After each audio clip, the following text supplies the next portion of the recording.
Hello, Instagram. I hope you're all doing well. So, I thought I would come on here and have a little chat because I have a lot of thoughts. I have so many thoughts. And I guess let's go back to last week. I said that moving was a bit of a grey experience. So, neither good, neither bad. It's grey. And I don't mean that in a really negative way, just that things happen, like good things happen, bad things happen, sometimes in the same day. I guess yesterday was a bit of a grey day. Like I had a good meeting. I saw some people. I had a really great event. I went to the Bloom and Wild event, which was all about the thoughtfulness movement that they're doing. And then as I'm going home and I'm like coming up the tube escalator and I'm trying to I've got my headphones in. I'm trying to watch Love is Blind. So I'm trying to get on the Wi-Fi. And then I hear this man shout monkey to me twice. But of course, I was trying to watch Love is Blind. So that was a little bit weird because I think when these things tend to happen, like racist things, they happen like so quickly. Like you're not expecting it. You're in a really good state of mind. And then it happens and you're like, did it happen? Especially when you've got headphones in and you're trying to watch stuff. And obviously on the tube, I was coming out the tube and I mean, I guess at least I didn't pay him any mind because it all happened so fast. It was on escalators, so it was a bit I sort of came out the tube and I was like, do I do anything? Do I do anything? And I think, luckily I'm in a relatively secure place. But there might be someone on the tube. I think if you have privilege and you see that happening to someone, you should go up to the person that's being affected and see if they're okay, because I was like, do I tell someone? Is it a big deal? Like, did I even... So yeah, that happened yesterday, and I was going to talk about other things that relate to race. I've had so many thoughts. Obviously the news is wild and people are being affected. Some of my friends have been affected, and like with the racism, and I feel like we're living in Black Mirror. Like I don't even need to watch I didn't watch the last series of Black Mirror.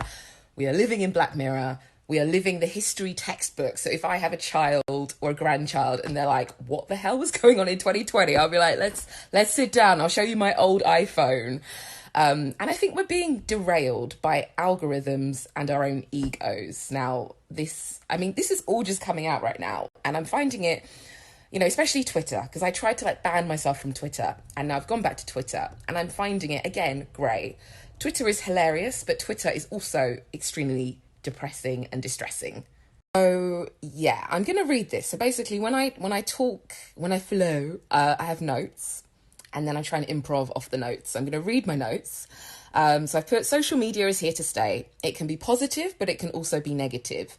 If you mix that with people's temperaments, egos, personal experiences, insecurities, you give them social media, you get trolls, you get unproductive conversations. And I've seen a few things over the past week because I get it. Like someone expresses an opinion and then you get people saying, I don't agree with that opinion. And then they gang up on that person. And oh my gosh, we've got people who are anti-racist ganging up on someone else who is anti-racist because of the way they express something. I saw this the other day, and this is like referring to Twitter. I don't think Twitter is the best place for these nuanced conversations. And it can be good. It is so funny. I'm literally laughing.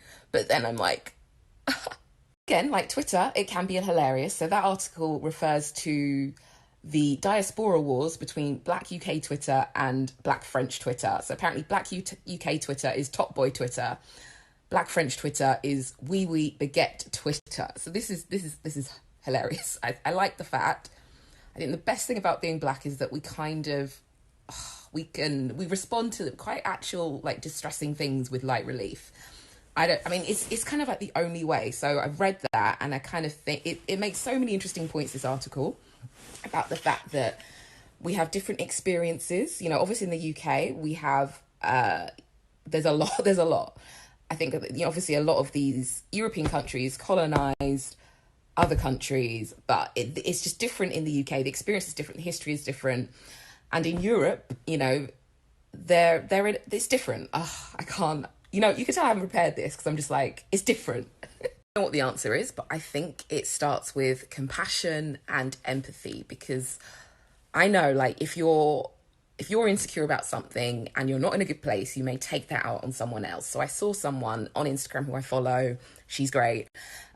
She was talking about the fact she's getting more lip fillers and that makes her happy. Fair enough. And then someone must have responded to her saying like, why are you getting lip fillers? You're making people insecure. Oh my God, you don't need lip fillers. And we got to think like, what made that person think they need lip fillers? Because I grew up in the UK. I was born in 1987. I'm a millennial. I grew up obsessed with celebrity weights. I was reading Heat. I wasn't even buying Heat. I was quite young. So I would go and read Heat in the shop. I would Google celebrity weights. As a result, you know, that has led to certain insecurities and biases. Is that how you say biases?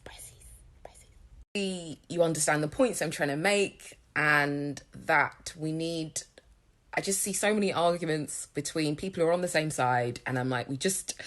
Like the Mean Girls girl says, you know, bake a cake with rainbows. Compassion, empathy goes a long way. Be kind is more than just, you know, saying, hi, how you doing? It goes deeper than that. So I think it's a scary time. I think it's inevitable that this happened. This country has not dealt with 500 years of racism. There's climate change, capitalism. It's all linked. But we have social media. We can do something. I know a lot of creative women. I know a lot of startups. I know a lot of people speaking about taboo topics. And I think it needs to happen because, again, like I was saying last week, you've got to think about what is happening and why it is happening and what needs to happen, because we have the tools, we have